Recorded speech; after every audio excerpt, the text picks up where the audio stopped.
All right, welcome everyone. We're Semblance of Sanity. I'm Caleb. I'm Jacob. And we're here for Demon Slayer, Season 1, Episode 1. Season 1. Wow, yeah, that's right.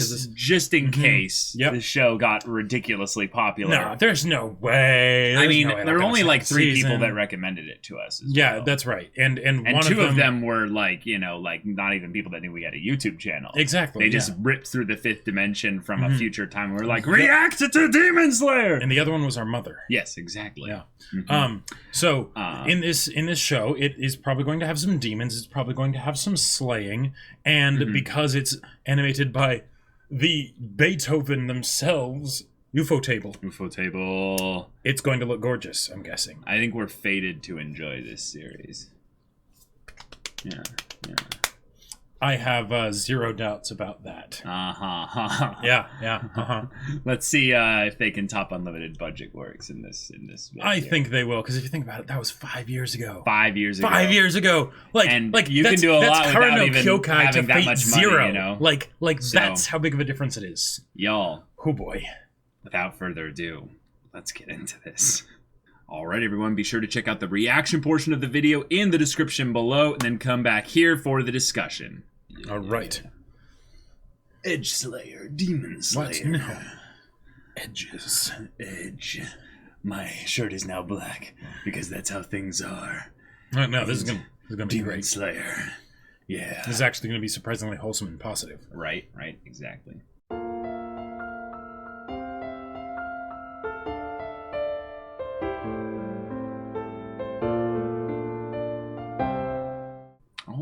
God. Wow. Visuals. Wow. Okay. The visuals, the presentation, the soundtrack. Buy me dinner first, Ufotable. But, yeah.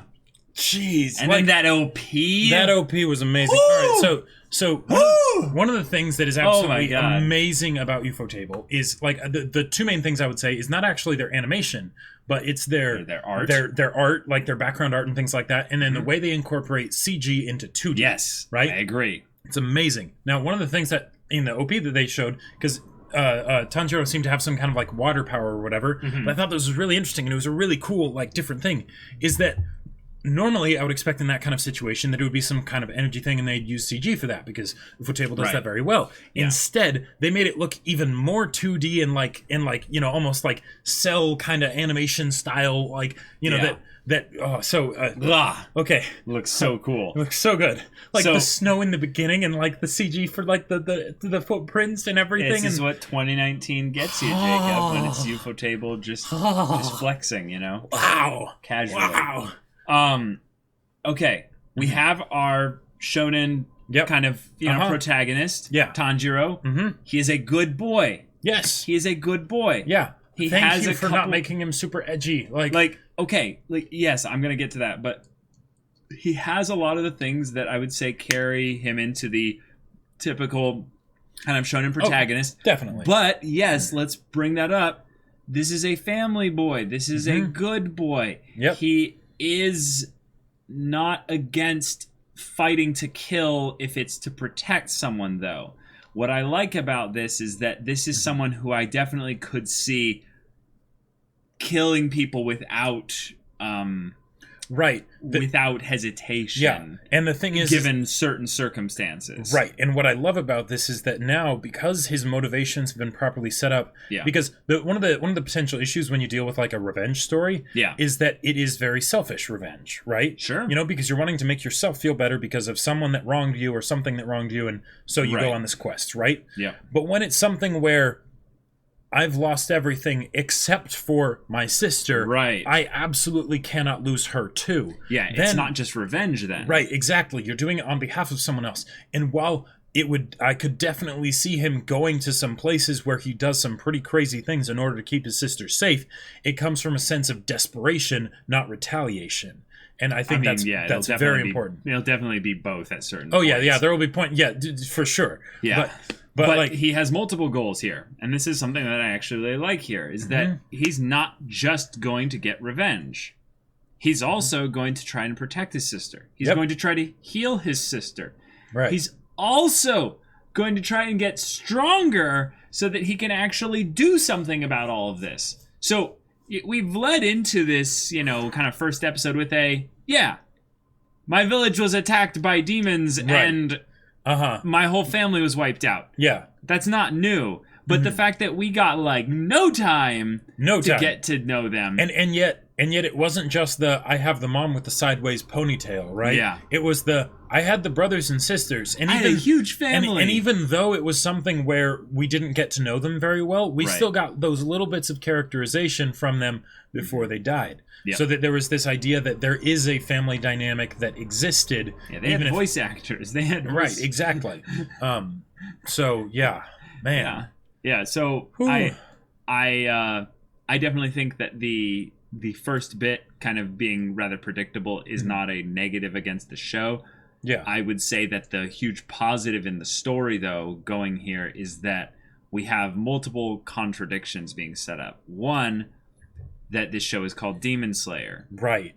And that his actual goals involve him not needing to kill demons. But in fact, save them.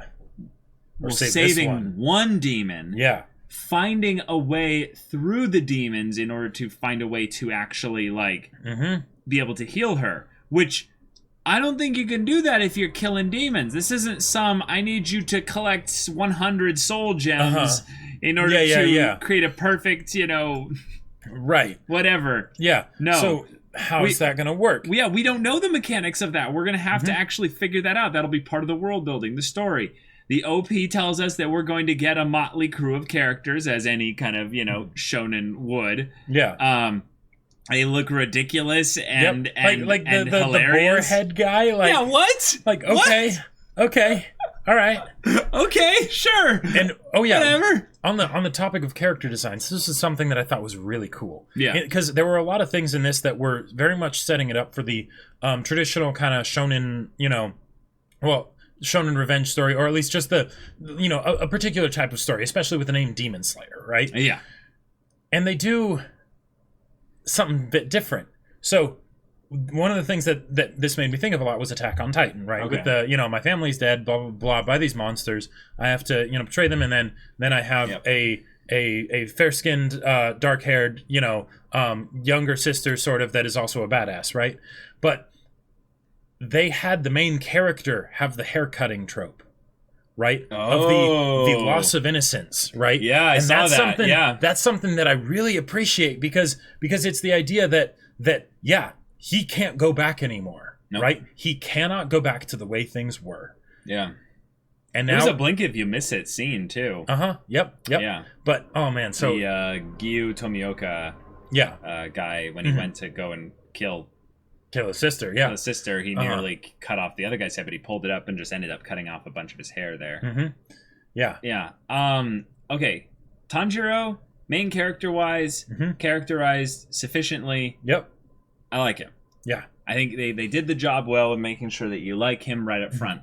What I liked, maybe even more in a surprisingly weird way, is that this other guy, Tomioka, we have no reason to suspect he's anything but just kind of a character that bumps into the story and he's either gone or he was going to be antagonistic, so he was a bad guy. But instead, we actually got to hear from his perspective a little bit, his internal thoughts. Now, I will just say that, internal thought monologuing is not something new. But they don't usually give it to the people that are a pseudo-antagonist at that stage in the beginning of the story. Right, in the first episode, to essentially, even if it was through internal monologue, give backstory to this characterization to this guy, where I'm like, oh, I actually want him to come back. Oh, me too. I really want him to come back. I don't really know anything specific about his story other that he knows the pain that Tanjiro is experiencing because of his own inner monologue. He wouldn't lie to himself. Exactly. So therefore, what he's thinking is true. At least he believes it's true. So I want to know his story and why he became a demon slayer. Why did he know that he needed to be here as quick as possible, but he was late? Like, why did it seem like in a lot of ways even the granddad kind of knew? Yeah. And but that saved his life by having him stay with him. That could just be the presentation of we need to have all these things happen in the first episode. Yeah. So we hit all the beats, we talk about the important things, kind of a deal. Mm-hmm. But if it's the only reason that I would assume that people would leave a city or a village unattended by these demon hunters, right? Because he was a half a day too late, right? Yeah. So that's something where nobody was here, right? No one.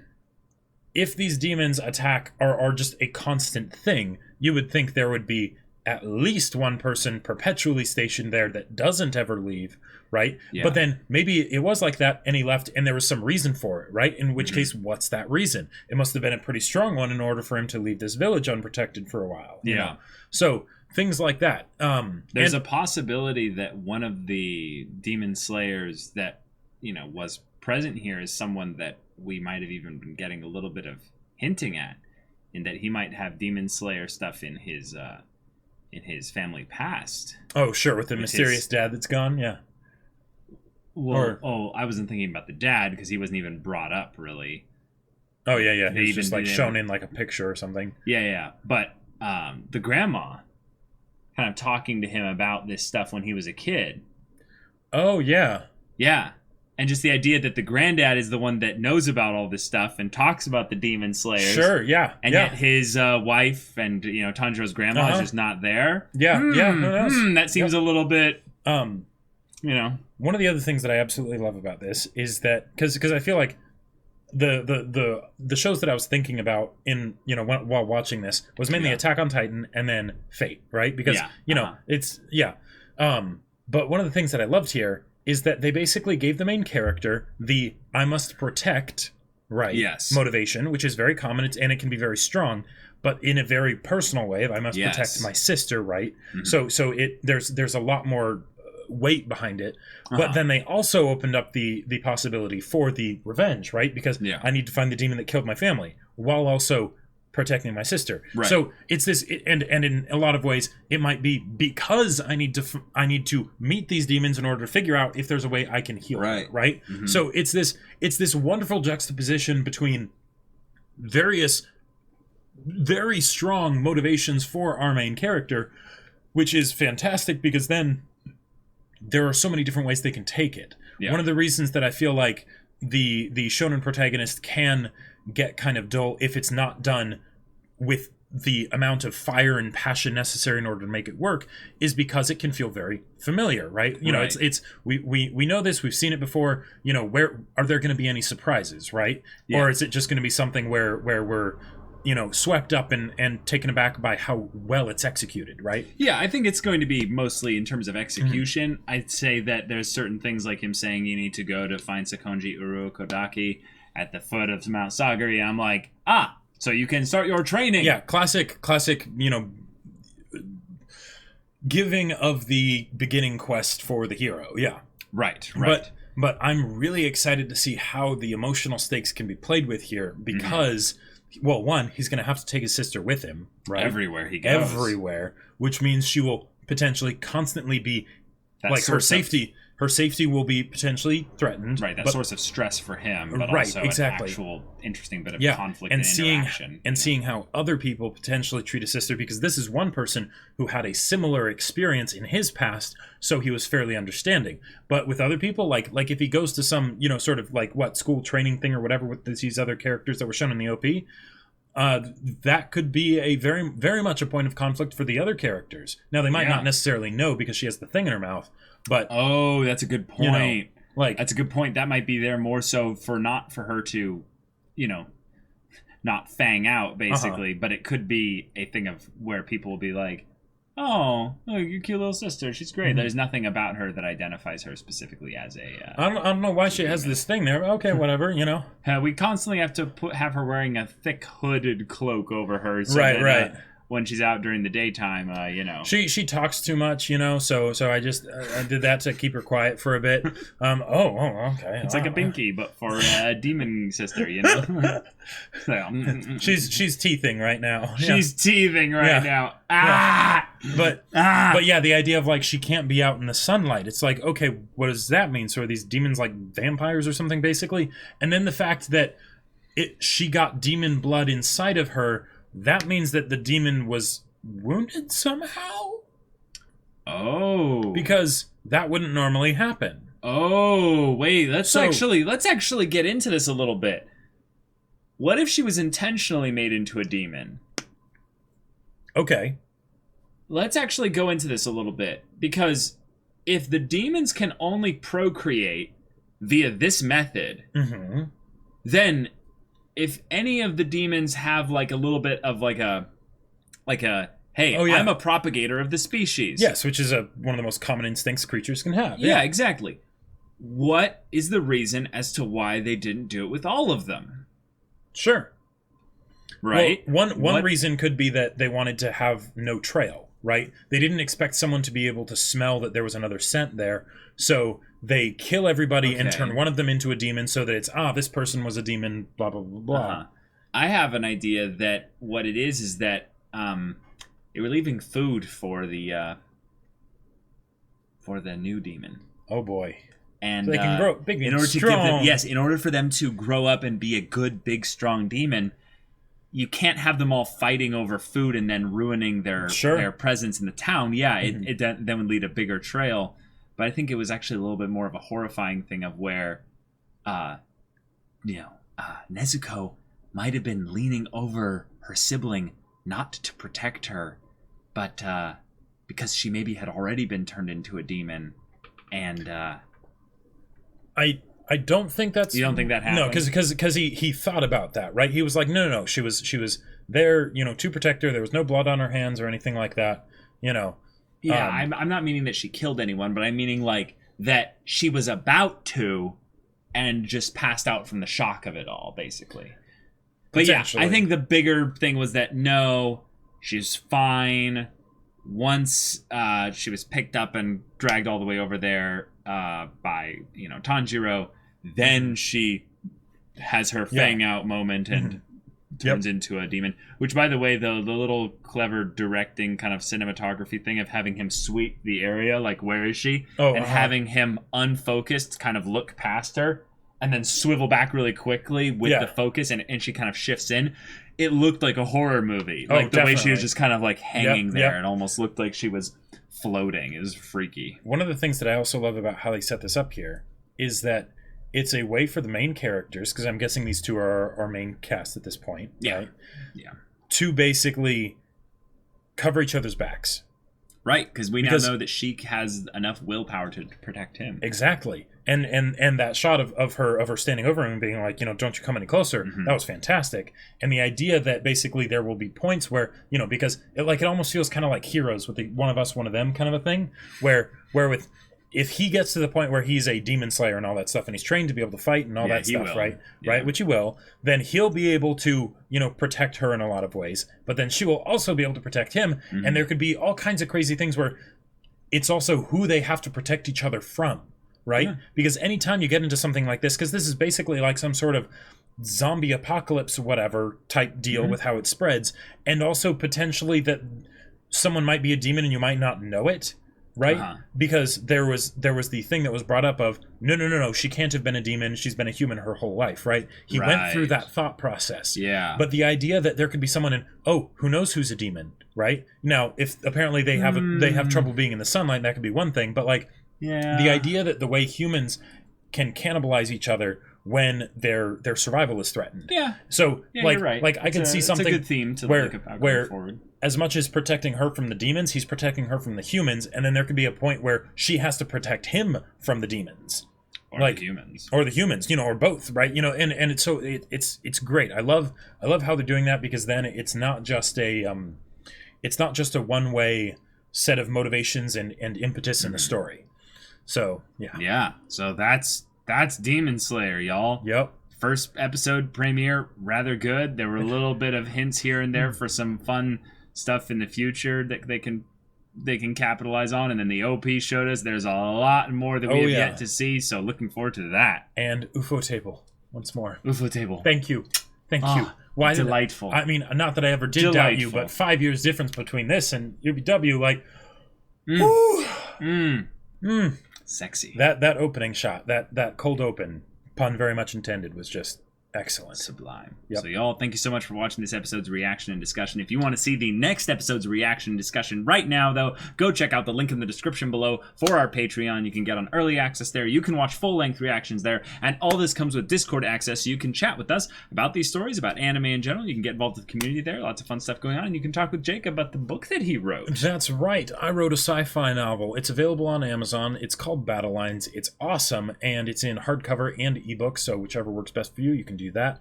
Link is in the description. Go check it out. Yeah, so if any of that interests you, we'll see you there. But until then, we're Semblance of Sanity. I'm Caleb. I'm Jacob. And we'll see you all next time.